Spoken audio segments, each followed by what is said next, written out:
La migration est pour de nombreuses espèces d'oiseaux le moyen d'échapper aux rigueurs du climat, qu'il soit chaud ou froid, et au manque de nourriture. Vers la fin de notre hiver, des milliers d'oiseaux quittent la région du Sahel pour rejoindre l'Europe et s'y reproduire. Pour certains oiseaux, la Dombe ne sera qu'une escale sur leur chemin vers le nord du continent. Mais pour d'autres, le voyage s'arrêtera ici. Ils s'accoupleront et élèveront leur nichée, et quand viendra la fin de l'été, ils repartiront avec leurs petits en Afrique pour hiverner. Entre février et mars, l'échasse blanche quitte le sud du Sahara avant l'arrivée de la période sèche. Elle rejoint le plus souvent les zones littorales européennes. Mais la Dombe, avec ses nombreux étangs peu profonds, attire également de nombreuses échasses blanches. Elles trouveront sur les vasières une nourriture abondante, constituée essentiellement de petits invertébrés. Avant l'automne, elles repartiront vers le sud, accompagnées de leurs petits.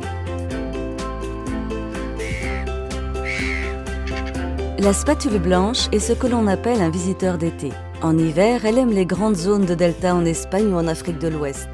La spatule blanche aime patauger dans des eaux peu profondes en balayant son bec si caractéristique qui lui donne son nom. Elle attrape ainsi le plancton et les petits vertébrés dont elle se nourrit. La sarcelle d'été se nourrit de végétaux, de petites graines et d'insectes qu'elle trouve à la surface de l'eau ou au bord des étangs.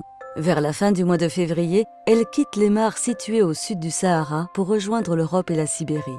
Elle reste rarement en Dombe pour nicher. Dès la fin de l'été, les sarcelles reprennent leur périple vers l'Afrique avec leurs petits pour hiverner. À l'approche de l'hiver, chassés par le froid intense et le manque de nourriture, de nombreux oiseaux du nord de l'Europe migrent vers le sud.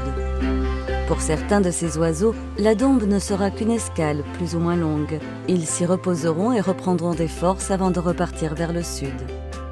D'autres préféreront rester en Dombe jusqu'au printemps, avant de repartir vers le nord.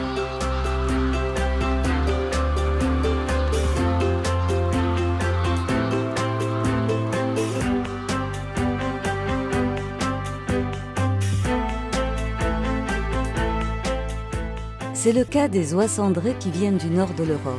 La Dombe est devenue pour certaines d'entre elles un site d'hivernage régulier. Pour d'autres, ce n'est qu'une escale sur la route pour l'Espagne. On observe aussi des oies devenues sédentaires qui se reproduisent et restent ici été comme hiver. Le morillon, appelé aussi fuligule morillon, est un canard plongeur. Il se nourrit essentiellement de mollusques et d'invertébrés pêchés sur le fond des étangs. Mais il apprécie aussi les graines laissées dans les cultures d'assec. Comme bien d'autres canards, il migre vers l'ouest et le sud de l'Europe à l'approche de l'hiver. Dans notre région, en hiver, il séjourne essentiellement sur le Rhône, les grands lacs alpins et un peu en Dombe où il se reproduit.